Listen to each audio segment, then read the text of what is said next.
University, the voice of Reichman University.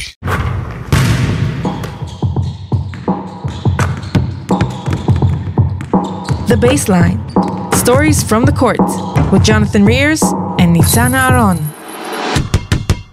What's going on, everyone? It's Jonathan Rears here with Nitzan Aaron, and we got Josh Freund in the house today. Thanks for coming. Appreciate it, man. It's an honor to be here now. Yes, sir. So what's one moment from your overseas basketball journey that nobody knows about but completely changed who you are as a player and as a person?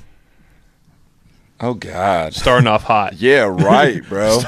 I'll just say right off the top of my head, my third year was tough up in Haifa, Maccabi Haifa. They had new management and everything. It was a lot of turnover. We were in the Balkan League, so we're like traveling to Macedonia, and I think it was a down year for that league, to be honest. They had some good teams in there, a lot of Israeli teams. Balkan was good.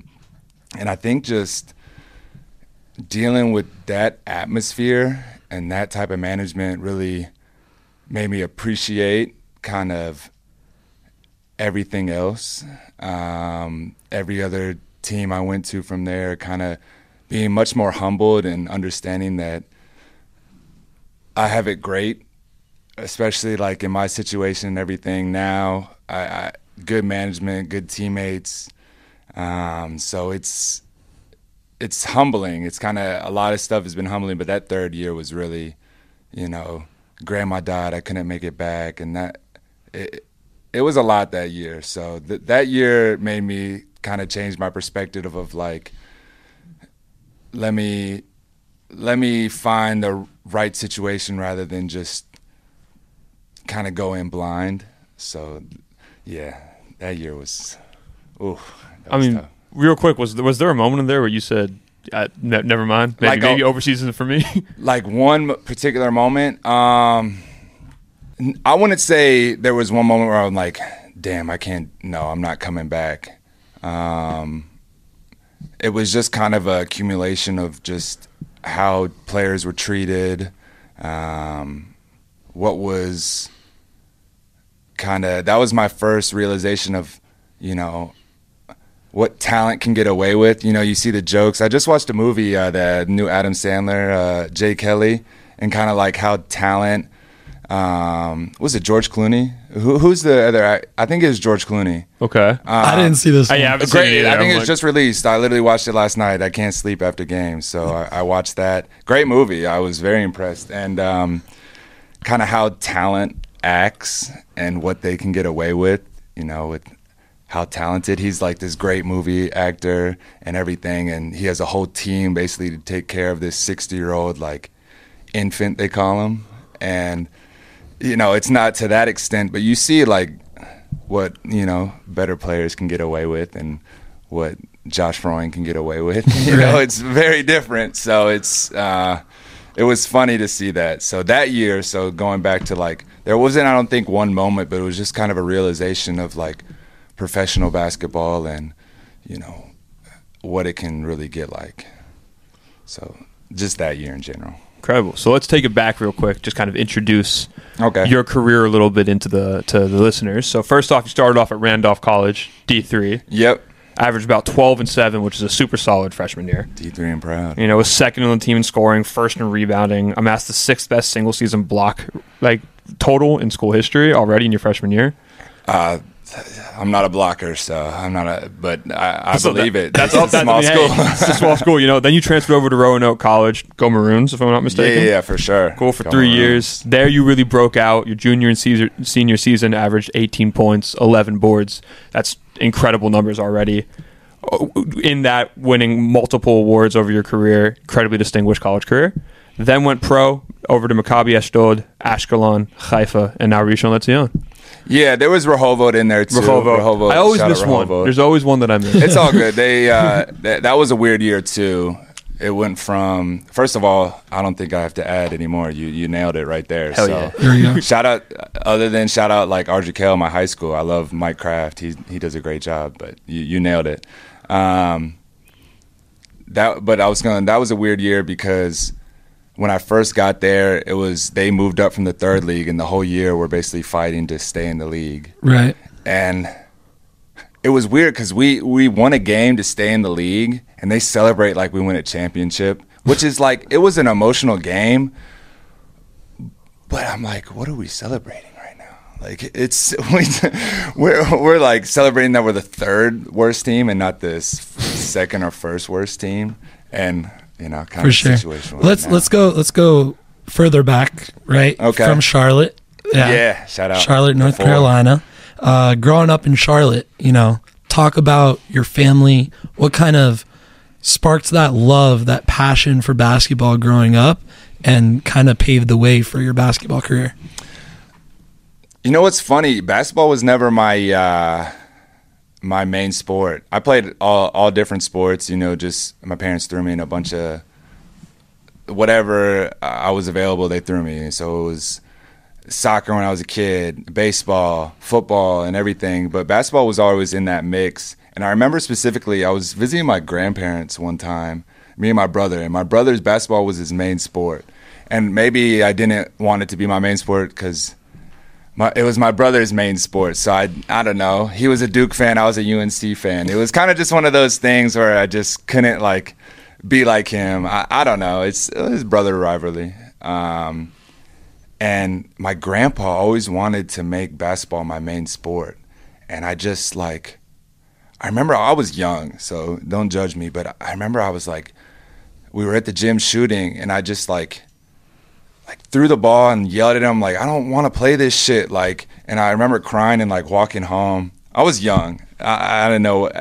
And after that, I don't know what happened, but a few years after that, basketball became my main sport. I got into high school, and I don't know. It was the only sport where I felt like I liked progressing in it, and I liked the process of it. I was better at baseball when I was a kid, but once you stop hitting home runs, it's man, fuck this game.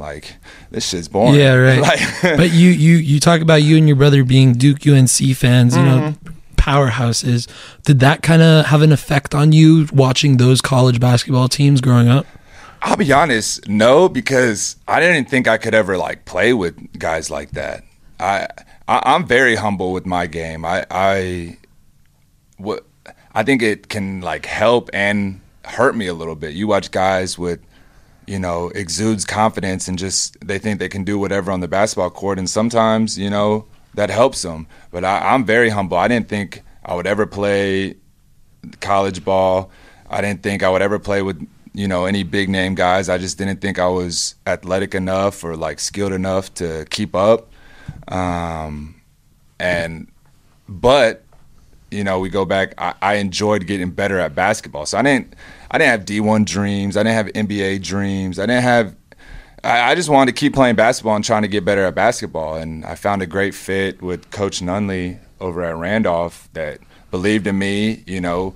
The most driven coach I've ever seen. He was going to be dedicated to his craft, and that made me feel confident in, getting better at basketball too. So moved with him to Roanoke and just tried to keep getting better. And eventually senior year was coming around.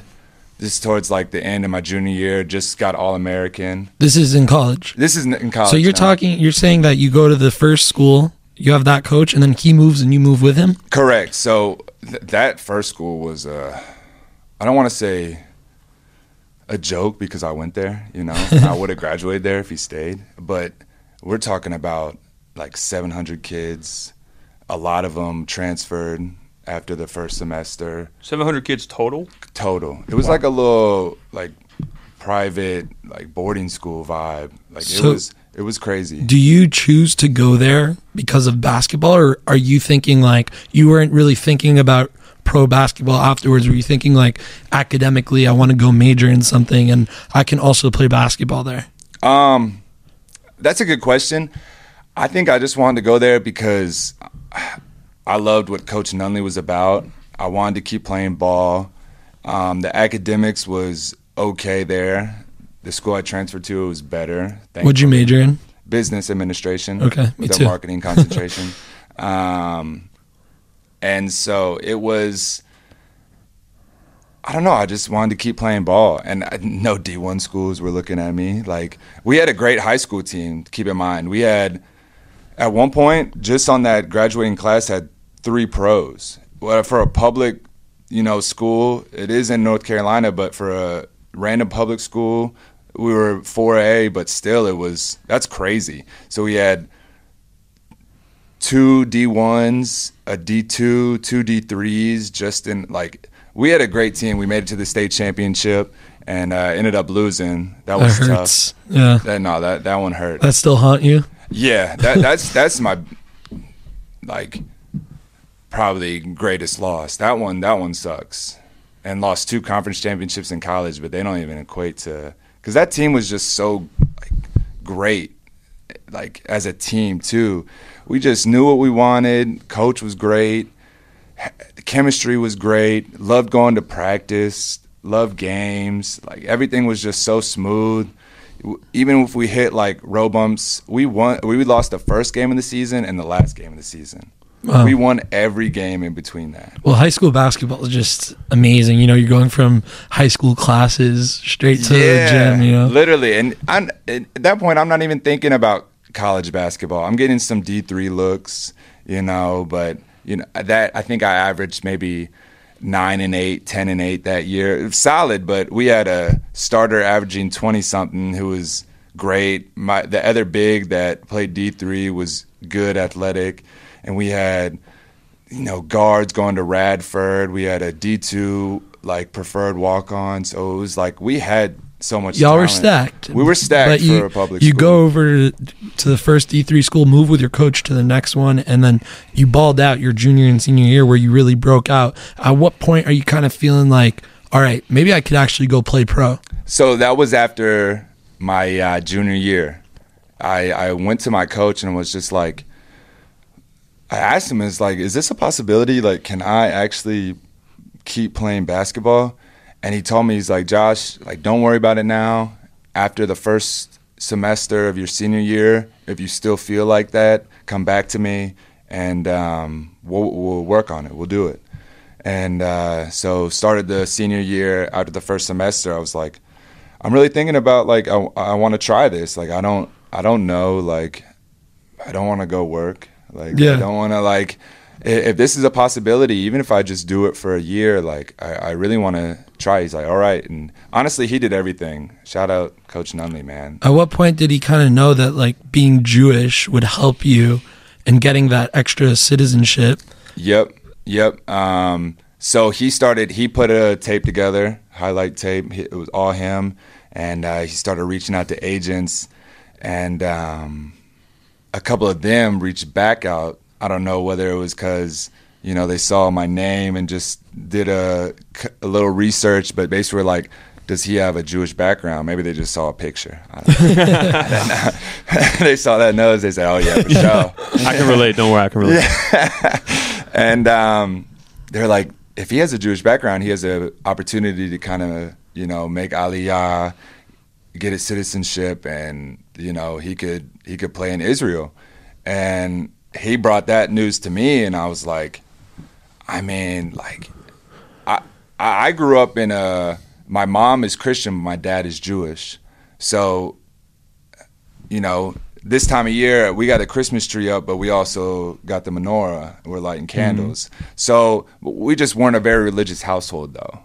And I was like, I don't know, like, I'm not very religious. Like, is it weird? Like, I didn't know, like, I didn't know a lot about overseas basketball even when I brought that to him. I couldn't tell you any EuroLeague teams. I didn't know. I think that's the case for most people. I think most people don't know what's going on overseas.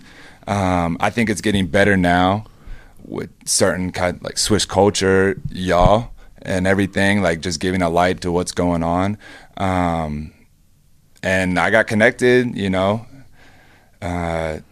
started the process, and so walk us through the Aliyah process and what that was like for you. Was it challenging at first? Were you like, have you ever been to Israel beforehand? So my grandma, rest her soul, was always getting me and my brother. We had busy summers, so we were like, when are we going to do this, Grandma? But she was always like, go to Israel. You have a free 2-week trip. Go. I'm like, Grandma, we're busy. You want me to just take out 2 weeks of my summer? I'm in school all year. I'll finally get a summer. You want me to go to Israel? Like, I mean, okay, we'll think about it. And the next year she tries it. So I had never come to Israel. My dad did a bar mitzvah here when he was a kid, and then my grandma and grandpa went a couple times here and there. But I had never been, so that process was probably challenging, but challenging in the sense is just I had no idea what was going on and what I needed. You know, you need like wedding certificates, Right. letter from rabbi, and I was just like, okay, like, and it. In hindsight, it wasn't that difficult if I just had someone that knew what was going on, just to be like, this is what you need. But, you know, dealing with agents and through my coach, and I'm trying to do this, so I'm taking 4-hour trips to Atlanta to make sure I get the right visa and passport. So it wasn't that easy, but it wasn't too challenging of a process. I couldn't speak on it now. I'm not sure. So you don't go to Israel ever before, and then No. you finally get that overseas contract. You come to Israel and you get off that plane, 5,000 miles.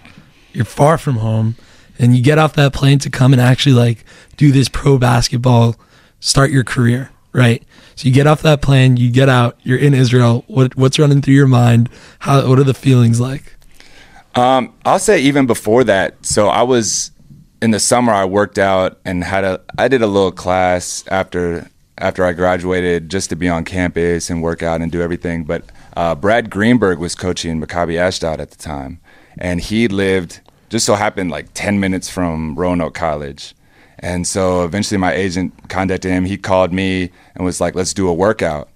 And he goes, so he comes to the school and he goes, listen, if the workout's short, it's not a good sign. We were in there at least 90 minutes, 2 hours. So I was like, I was working, I was sweating by the end of it. And he was like, okay, yeah, I didn't make Aliyah at the time, but he's like, if you make Aliyah, we got a place for you. I was like, oh, wow, this is first league at the time too. And meanwhile, I didn't know first league, second league. I was ignorant to a lot of it when I first touched down. I just remember it was hot as hell and sweating. I had the airplane fit on, a hoodie, sweats and everything. And some, I don't know, Israeli guy just takes me and I start driving with him. And I don't know, it was kind of surreal for a second. It doesn't really sink in, and you're just in a foreign country. I think you start seeing signs and they're all in Hebrew. They're in English too, but it's a little surreal for a minute. I didn't really know what to expect. They took me straight to practice. I didn't practice, but it was already started, but they just wanted me to, I guess, go. I didn't know what was going on. I was just like, oh, okay. And it was, I think the best way to say it is surreal. It still didn't, it never really fully hit that year until my family came out and visited me my first year, right before COVID. And, that was oh, wow, I'm really I'm out of here. I'm on the halfway across the world, and, they're making a trip to come out. And it was, that moment was oh, wow, I'm very distant. My friend texted me screenshots of my location, because I don't know how he has my location, but he screenshots, whether it's Snapchat or something. He's like, bro, you are fucking gone.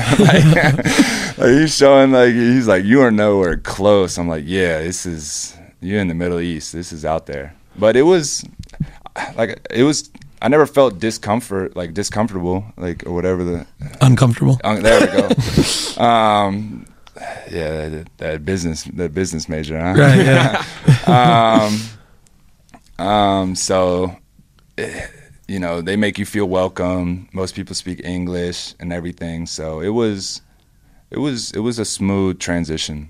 I think most people say that about Israel. Yeah. So you had this smooth transition in, which is incredible, especially when you're going so far away, so early on in your career. That can be a really tough transition. However, then COVID hits. Yeah. So, I mean, we know, I mean, I was here during the lockdown of COVID as well.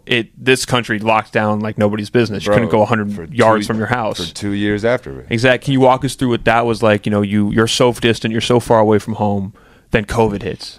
I think there was just a lot of a question. They didn't know if flights were going to go after a certain date. People were, I mean, it was a little bit of a panic. And I was just like, I don't know, send me home. Like they got us home eventually, and you know they want you to quarantine when you get back and everything. But then they even started the league. They did a little bubble league in the summer, but they didn't even ask me to come back. So I wasn't playing at all that year, and so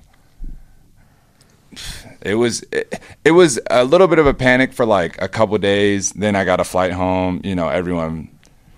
I don't think people were masked up at the time then. I think that took a couple months. But it wasn't too bad.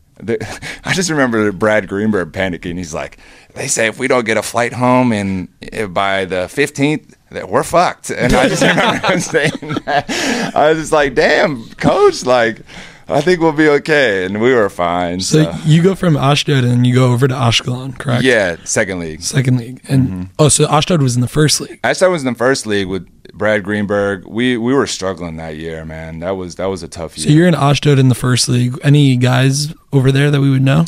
There was a couple. We had a rookie, Noah Dickerson out of Washington. Oh, yeah, Noah Dickerson. Okay. Okay. Elijah Johnson out of Kansas. He was towards the end of his career. I think that was his maybe last year playing ball. LaDante Hinton from Providence. So you don't have the full year there because of COVID, but you play in the first league and then you move over to Ashkelon, which is in the second league. Neighboring cities, right? Ashdod, Ashkelon. Brother, so you go over to Ashkelon and you play in the second league. What was the biggest adjustment going over to the second league? And then how was that next year where you got a full year? To be honest, I thought I was like, keep in mind, we had a good team that year in Ashkelon. We went like 23-5 or whatever it was, and we lost like 2 of our last 5 games. So we were balling that year. But I wasn't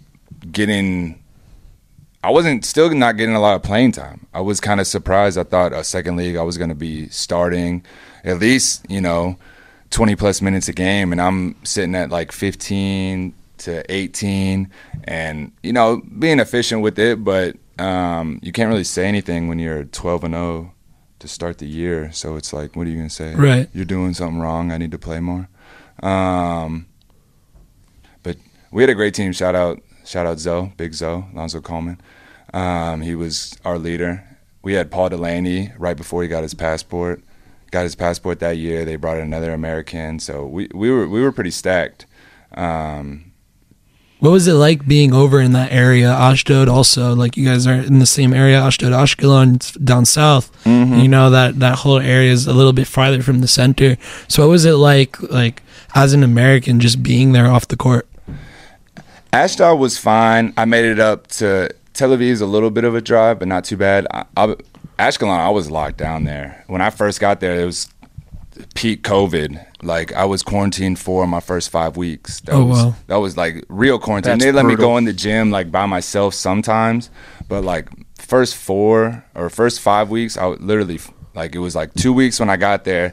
There was a week, and then it was like the country shut down again. So it was like I had from the plane ride, and then there was another thing from the country itself. So I was like, I felt locked down in Ashkelon. I didn't make it up to Tel Aviv that much that year. There's nothing. Everything was shut down anyways. What kept you coming back in the sense of like, I know at least my experience. Yeah, bro, what did? I have no idea. Like my experience when I lived here during COVID, is I left afterwards and I was like, maybe I'll come back a few years later. It took me a while. What kept you being like, I want to, you played your whole career here. Like what's been bringing you back? Dude, it wasn't the money at the time. That's for sure. I have no idea, bro. It was, when it was great, it was great. Because, like, when you get to play ball and,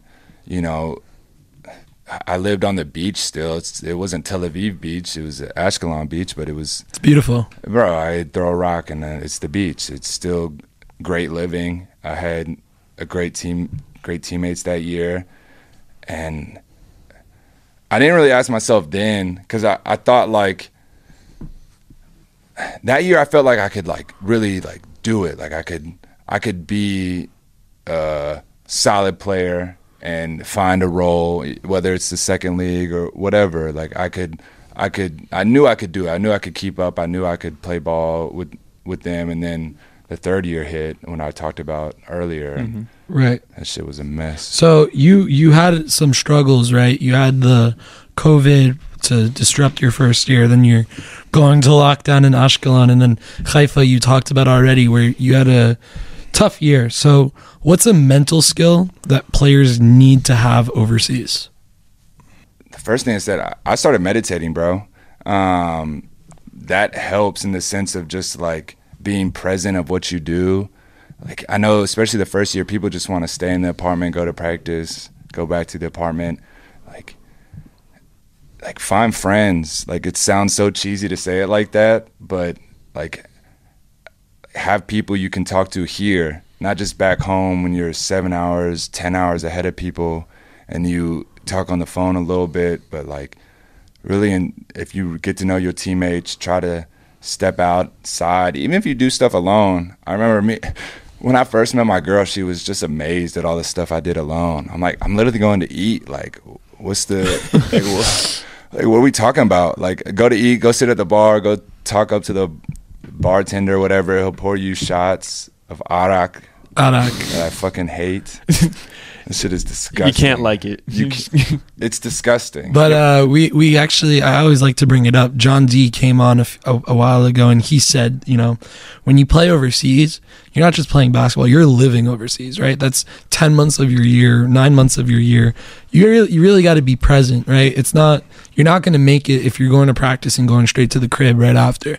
So like you say, you know, you have to live here. So you say, talking about finding friends and doing things like going to get food. What are other things that you've been able to do off the court that keeps you sane? I would say, you know, if you have hobbies, whether it's, you know, go run on the beach, play some video games, competitive with your teammates, like Call of Duty, whatever it is, like it's something small, but it's something that just takes your mind a little bit away from, you know, the everyday. And I really like, by yourself, like go find a Shabbat dinner, like that every Friday, because you got so much time that it feels like you can just waste your day away, especially here. You have Friday morning practice and then Saturday night practice. And in the second league, we may not have Saturday practice. Right. Like, it's not a given that every night you have Saturday practice. So find yourself a nice family, find yourself a nice Shabbat dinner, go get you some good eats, go talk, go play cards. You know, it's nice and it's easy to find. I know if you just ask one or two guys, you can find a Shabbat dinner. It's crazy that it's that easy, actually. Yeah, and we talk about being in Ashdod, Ashkelon, Haifa. Eventually, we'll talk about Rishon. But how important is it? You talked about, like, you know, just playing video games with your teammates and stuff like that. How important is that, and going to Shabbat dinners with teammates to build chemistry off the court? It can help. I don't think it's like necessarily like you have to do this type of thing, but yeah, you got to build some sort of rapport. Have you noticed with certain teams that you've spent more time with players, teammates off the court, that it helped on the court? Yes and no. I've gone out with some teammates and it got to the point where maybe we're too comfortable together. Like, no, for real, because then it's like whether it's like I don't want to like hold you accountable or you don't want to hold me accountable anymore, or like we kind of coast a little bit in practice, or it's you feel like you can talk to me any sort of way and now it gets toxic. But that's, I think, the lesser of the two. I think it helps tremendously if you can find a friend. Like in college, we're best friends off the court, but we're yelling at each other, you know, holding each other accountable on the court. So I think it's not college where it's like you have that, like you have to spend time together no matter what. So you're just gonna become friends, but you gotta be cool with your team. You gotta do something. outside the court. I remember I had a vet my first year tell me, this isn't like necessary. Like, I don't think it is, but it's like, it can help. Like, we didn't even try. We didn't go to the movies one time. Like, we didn't go eat one time. I don't know anything about you, and we're 4-20.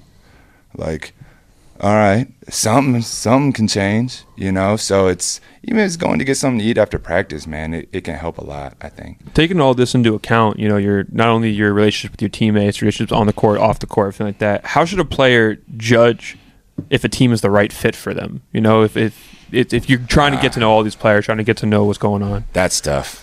You got to trust your agent, and especially early on, I don't know how many options people have. Like, you kind of got to create your own culture overseas with every team. It's because, you have new coaches, new players. Should we take it there?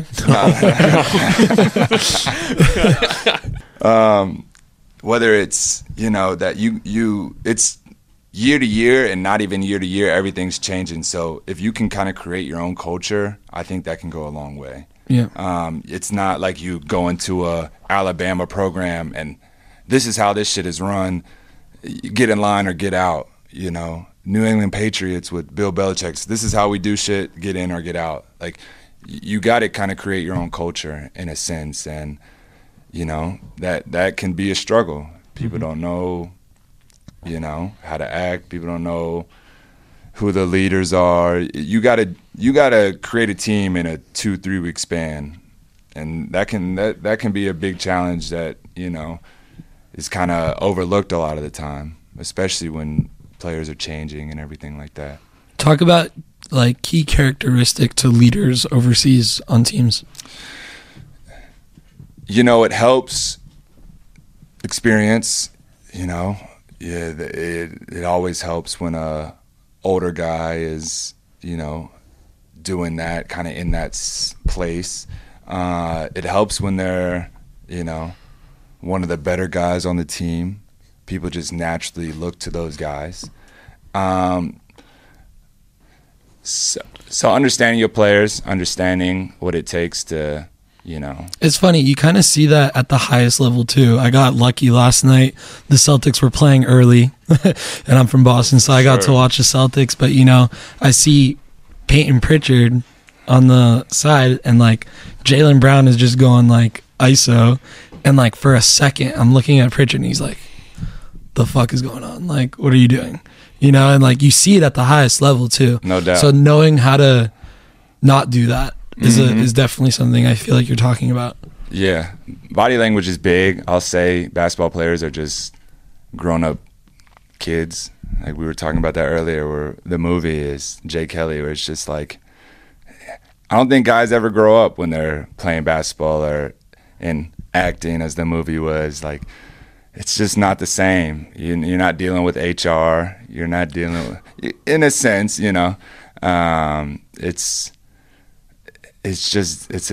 a different culture, and body language does speak a lot. What's an impact that you're trying to leave on the teams that you're on at this point in your career? Nice.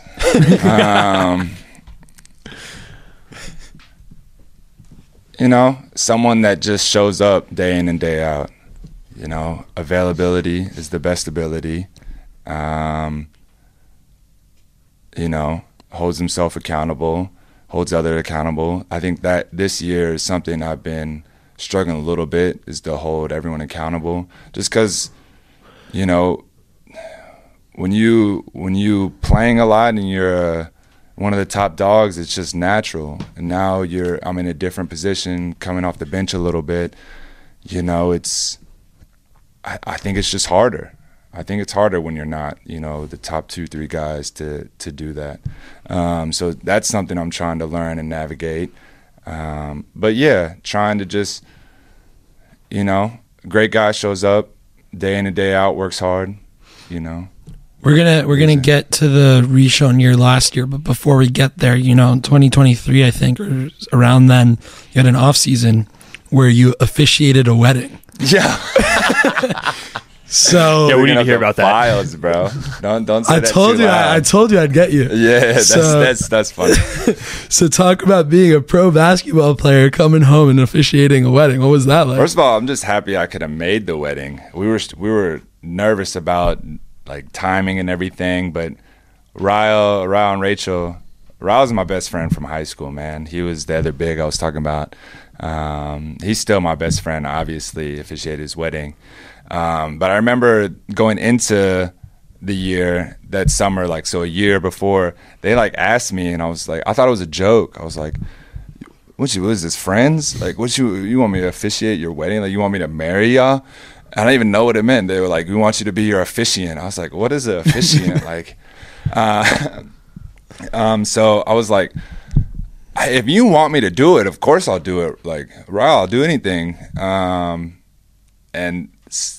doing that process was fun. You know, I'm close with Rachel too. You know, saw them since they got together, high school sweethearts and everything like that. So the friend group talks, it was so easy to like celebrate them and be happy for them. And when they asked me to do that, it was, I wouldn't say it was honor. I was shocked. I was just like, I don't know what the hell this is. But did the process, you know, did everything. They gave me a little script to go by, and that was probably one of the more fun things I did. I was pretty nervous going into it, but they said I did a good job. Nice. So it was fun, man. It was cool, different. They like to, you know, he definitely likes to be a little different. So it's definitely something to kind of say like, yeah, I officiated a wedding. What's more nerve-wracking? Playing in a game in front of a bunch of fans or doing this? That was way. Once we started, it was okay, but like the process going up to it, I'm like, bro, I'm going through the script they giving me. I'm like, this is gonna take like a minute. Like this, I'm gonna be up there talking like more than, you know. Obviously, they will at all. Even their vows were long, but it was fun. It was just a fun experience. This is in the summer, right? This was in the summer. This is like early June. Going into Haifa or Rishon? No, this was going. Wow, I think it was going into my second year in Rehovot. In Rehovot. Before Rishon. Oh, okay. Yeah, this is a few years ago now. Okay, so let's move it on to Rishon last year. You know, huge year. Yeah, right? wow. It was you fun. even made first team in the second league. Huge, right? And y'all win, right? With a lot of guys, which I think is really cool to see that they brought you guys up with them to the first league. I think that's super cool. And you but don't see that a lot. You don't see it. So talk us through the whole entire year last year, what it was like. You guys, like, you started clicking during the year. Yeah, it wasn't at first glance. So sure. talk about that, what it was like with DJ and Quay coming into the mix during the season too. Yeah, we struggled early on. I thought we had decent talent, kind of like we're struggling now a little bit. One of our Americans got hurt. You know, they tried to bring in a couple different guys. We weren't bad. We were in most games, and it wasn't working. And they brought Quay and DJ. Hamelech. Yeah. And that shit was day and night switch, man. Two young guys hungry, two-way guys, and 11-0, whatever, when they first came here. It just changed the culture right away, man. Like, ready to go. You know, DJ just active as hell on defense, both ways, transition. Quay came in playing very mature for his age and everything, and just, you know, overpowering the league. And they were killing, man. It was night and day difference. And going through that season, and it's not like we didn't face, you know, hardships. We ended up, you know, we didn't win out. Renana was phenomenal that year. They moved up. That was the first year they did the first place moves Right, up, yeah. which I like. I don't know. People have opinions on it. I like it. Reward, you know, the regular season. And then 2 through 9, we had to play it through the playoffs, man, and that was exhausting, I'm going to be honest. We played until mid-June. So mid-August to mid-June, we was playing, and he was using us. he used us. So it was It was fun though. It was an experience being able to be a real playoff run. It was best of three, best of 5 in the finals, and first game in the playoffs. I remember they went up like 16-4. We were playing Rehovo, my old team, and however they feel about me now, I don't hold any sentiment or ill will. Couldn't say the same for them, but they went up like big early, like 16-4, and from there we killed it. From there we got the lead back, and then at their place killed them. And then going to Ashkelon, lost the first game, so it was a little bit. If you lose another one, you're out. Won the next 2 pretty handily, and I think we were locked in going to the Eilat series. I'm gonna pause you for a second. You guys go 11-0 with Quay and DJ coming back, like coming for the first time here, and then you guys make it to the playoffs. There's the Iran war that happens in between. It was right after. It was right after the playoffs? It was right after the playoffs. It was like literally like 2 days after. Oh, wow. Yeah. So you guys are gone already. We were not gone already. I was here. Y'all celebrate, y'all go crazy, and then you have the Iran war that happens. Yeah, so like it was like I don't remember the exact days, but let's say it was a Wednesday, our last game, game 5 at their place. Big fella broke their backboard. Oh, really? It was like an hour intermission waiting on it, over an hour waiting on it. And this is game 5, mind you. Big fella, whatever, Brandon Hoffman, whatever, shattered the backboard. Never seen that live, let alone in a game 5. That's crazy. That's fucking nuts. He shattered that shit. And it took him over an hour to deal with it. We're like, we're not about to make this up, so we're just like waiting. And when is the like second quarter? This is like 2-3 minutes left in the second quarter. Oh, so wow. right before halftime. And I ain't gonna lie, they had good momentum at that point. They shouted that kind of helped y'all.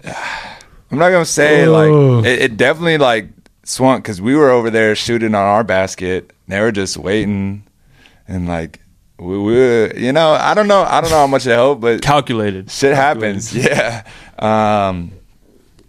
And then going to halftime, and then we it was back and forth until like 3 minutes in the fourth quarter, and we kind of pulled away a little bit. But great series. I learned a lot, played a lot. It was fun to be a part of that series. That felt like the best basketball I was a part of, and probably my stint in my career. What's your biggest takeaway that you took from that series, from that experience going into now this year? Trust your teammates. You got to play. You got to play team ball, and I think, we are missing that a little bit now. Probably why we're struggling a little bit.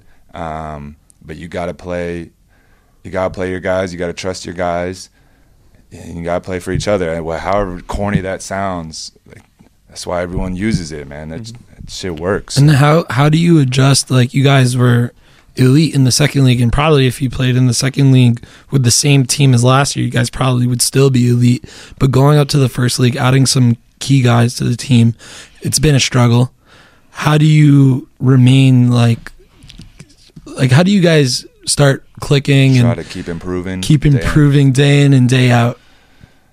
Be professional at the end of the day. We're Right. all professionals. This is what you do for a job. Just because your company is struggling, what you're gonna not show up to Tesla if their stock is down, So it's be professional for one. I think that's kind of like that should alleviate a lot of it. But we're human. It's a long season. It's a long season, but we are human. You feel kind of like, when it can suck a little bit. Right. But have good, leadership, or your vets showing up, working hard. That kind of just sets the tone to try to improve day in and day out. Have a good, we still have a good rapport with everyone. It's not like we're coming to practice, hating practice. I like going to practice still. So if we can continue that, I think it'll show that we're better than what it looks like at the moment. And you talked about struggles last night. It was a little bit of a struggle, but you're also playing a EuroLeague team, so it's hard to kind of compare. We've got to talk about it a little bit. Yeah, you said he was. Lonnie Walker, talk about what it's like kind of going up against him when he's in his rhythm. You know, he's hitting threes from half court and completely killing. He had a kind of a tough layup on you. He went like up on the right side. Going against a guy like that, what is that like coming from a D3 school, playing in D2 and D1 over here, and then all of a sudden you're playing against a guy like that? Yeah, and it's not just him either. It's like I told you, I'm very humble in my game. Like I would have never thought I would be playing against, you know, high major D1 guys, let alone NBA guys. You know, it's something I never even, I don't know if I thought was possible. It's just I didn't think it would happen. But, you know, you see someone who's clicking. You know, he had 20-something in the EuroLeague game, beat the number 4 team. You know, they're struggling a little bit in EuroLeague, but now they're being, you know, they're clicking a little bit, and then he comes into last night and he's obviously still clicking. Yeah, that shit got bad. You're a big basketball nerd also. Like you love the game. I do. I like watching. Like I like watching the game, dissecting it. What are they doing on pick and rolls? How are they running in transition? You know, what different matchups they're doing. What is the 4 doing? Is he switching everything? Are they quick one? I like seeing the game itself. My question is that when you're on the other side of things and you're the opponent and you see a guy like that clicking, you know, is there some type of like awe that you have for that during the game, or is it kind of just like, nah, that's my enemy right now, you know, I'm going against him? Nah, fuck that in the game. That shit was making me mad. Nah, it's 5-on-5. Like we're playing. Like, no, we gotta figure this out. Like, it's not even a name at that point. It's the 2 guard. How are we gonna stop him? You know. So it's. I think after the fact, you can kind of be like. You can kind of have that moment of like, oh wow, like he was doing his thing. Like, he was hitting some shots. Big name NBA guy, but they got a great team. They have great spacing. They're clicking. You know, I know they had their struggles early on, but they found something. Especially if Lonnie is, you know, hitting shots, big shots, and everything. They can play. They got pieces and everything. So, you know, when someone hits that, you just realize that like there's levels. Like there's levels to this a little bit, and you know he wanted to show that last night, and he kind of did. So as we kind of like dissect a little bit more about overseas basketball as a whole, what's like one thing that American players, you spoke about it before, you didn't really know anything about overseas basketball back when you were in America. What's one thing that American guys misunderstand about overseas basketball? Not understanding about like the different leagues in general, whatever, but first, second, and even like a third league, not understanding that aspect, and that a lot of these second league teams, let alone here, Turkey, wherever in Europe, Germany, wherever, Italy has great second leagues that you can kind of find a niche in, and it can also elevate you to play at a higher level. I know people, there's this like, don't get caught in the second league, whatever. Like they'll look at you as a second league player, but it's something you can find a niche in, and it's something that I kind of did coming over here. Eventually, I got my footing in the second league and was able to be on teams that were very competitive and trying to move up to the first league and trying to work that if I do move up, okay, my contract will be extended and whatnot. So stay humble, man. Like it's not like D1 or bust. It's not EuroLeague or bust either. Like it's you can find competitive basketball in a second league, wherever that may be, and you can find your niche. There's plenty of money in those leagues. Like you can really get your, like we talk about Mike James started in second league Israel. So It's like, brother, humble yourself. Like you can do this, and you can find your footing over here. Now, it's not easy. That comes with, you know, less resources. Maybe your apartment is in a penthouse, you know, looking over the beach. Maybe, but you know, you can work your way. You can grind and find a great footing for yourself. We touched on this a little bit, and kind of, as you said, it's not easy. What's the biggest adjustment imports don't expect? Don't expect? Although Anything. you're not an import, you're kind of Yeah. I don't think they realize, now it's shorter now, but how long it is. right. I think people look at it as like, I'm just going over there real quick and I'll be back home. And I think at first it's okay. Then the holidays come, like now, and it's like, damn, I'm really missing this. And then after the holidays, it's like, oh shit, I have another January, February, March, April, May, 5-6 months. And it's like, I think that realization, especially after the holidays, people don't realize how you live here. What'd you say earlier? Right, Johnny, you live you here say, for like you 9-10 live months. here. Like, this is your home. Like, you better make it homely. So how have you made Israel your home, and what surprised you most about living in Israel? First, I'll say surprised how easy it is just to like get comfortable here. And the Shabbat dinners, that type of vibe of every week, we're gathering like friends and family. I know I'm not the first one to say this. Everyone says this, I think. It's just like, it's so like, if I know you, I'll do anything for you. If I don't know you, it's kind of a little bit like, fuck you. But if I know you, like, if I have any relationship to you, like, you're family. And it's like, you can come, eat my food, drink my wine, like, play cards with the family. It's crazy how, like, every week, mind you, every Friday it's like this, which is, like, absurd. It's like we just had Thanksgiving back home. This shit is Thanksgiving every Friday. Like, literally, it's crazy. And so that type of, like, just culture and environment is something that's, like, it's nice. It's easy. And you don't have to go every week. Like, Right. you know, first couple years when I had nothing to do, I was at a Shabbat every Friday. You know, and now I got the girlfriend and everything, her family, so I'm going there.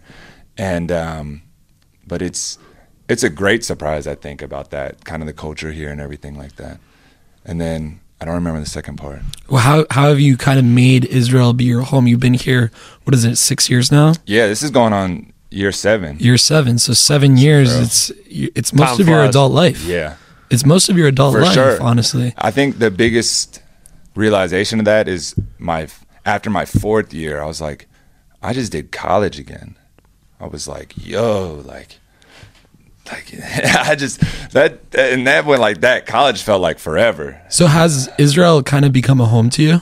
For sure. It's so comfortable now, and you know, I got the girl, and you know, that makes it, you know, exponentially, you know, homely and everything. You know, she's got the place looking great and everything. So shout out Shalev.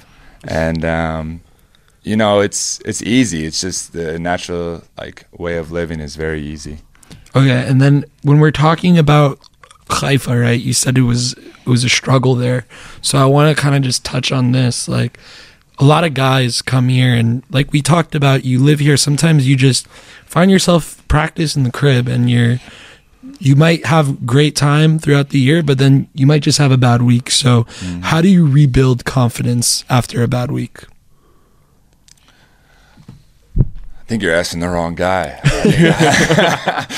What, you never have a bad week? No, it's not right. No, the other. I never had like confidence in my game. I think that was like, Well, you don't even have to talk about basketball and just in like- general, just in life, living overseas, you know. touch on like what we spoke about earlier. Like, ball is life, but you can do other stuff too. Like, it's okay. Don't be afraid to do stuff by yourself. I always say, Like, just go meet people. Like, go to the beach by yourself. Go eat by yourself. Go to this bar that you wanted to go to. Go see this historical site. Go walk to Jerusalem by yourself. Like, and just talk to people. It's crazy to me that, I guess it's not that crazy, because it is kind of like, it's not the norm, right? To just go do something by yourself. But like, shit, you came here by yourself. Now what, you just gonna stop doing stuff on your own? And I think that's the biggest thing, where it's like, don't be afraid to travel and do stuff alone, and you'll meet people on the way. Definitely. Like, I remember I did this is before I even met my girl. I did a wine tasting by myself. Like, I just went to a Colorado winery, set up something, and met people there, and like just started talking to them, talking to like the sommeliers. Yeah, is that what you would call it? No, but that's doing the a little cool, like listening to it. that's the cool thing Yeah, about Israel. like, You bro, you go by yourself, and people are so like willing to just meet you and like talk shit, like just hang out. I remember there was a couple there. They're like, "Oh wow, you came by yourself? Like that's like." Maybe, I don't know the exact verbiage, but basically brave of you, like, and like, it's like, yeah, no problem. Like, I like wine. Like, why not? Like, I wanted to try some wine. I was gonna come here and buy wine anyways. Let me try some. Let me see. Might as well get the experience. Let me see the vineyard, you know? So I don't see a problem. You have so much time on your hands. Like, even if you the most professional guy on the team, what are you talking about, 4 hours of your day? Yeah.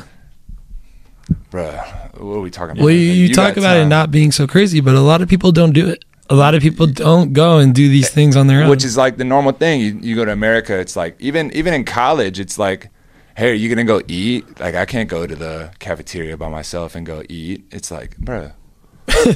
Like, it's a thing. It's definitely a thing. For like, sure. like people don't want to do stuff by themselves. So it's...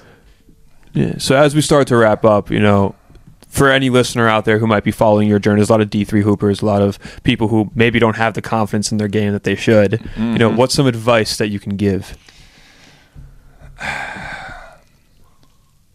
Think deep on this one. Like, advice to like just D3 hoopers in general? To people who maybe want to go down a similar journey that you've gone down. See if you have any ethnic background and try to get a passport. It's a joke, but it's true. No bullshit. Like, but I'll touch on like giving confidence to your game. Find a coach that believes in you. Like, don't just like, if you're gonna go D3 anyways, you might as well find a coach that believes in you, trusts you, is committed to making you a better player. That helped me tremendously. Now I can just go out and play hard. I'll listen to whatever you say. Like, I'll just do it, and now I'll go as hard as I can. That's how I play basketball in high school. All right, coach, I'll do it. Whatever. Like, and then college is transitioned to that with a little more leeway.